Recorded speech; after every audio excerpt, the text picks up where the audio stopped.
ကနေရေ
တပေါင်းကလေး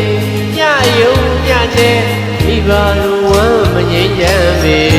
ဘဝလက်နှလုံးခိုးလက်နဲ့ဝါသတော်ကစီနှစ်တဲ့လူကြီးအောင်ပြေအမဲ့ချင်မတန်းရအောင်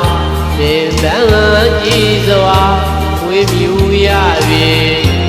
ဤကျေးဇူးကုန်တွေဤပြောမှလူသားကတော့ပါလေလေယေရှုရှင်ဒီနဲ့မေမေ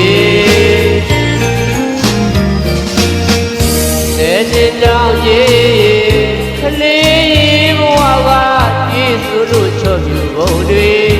မမီနေသေးပြီကိုယူဘဝကိုပြနဲ့ကဲ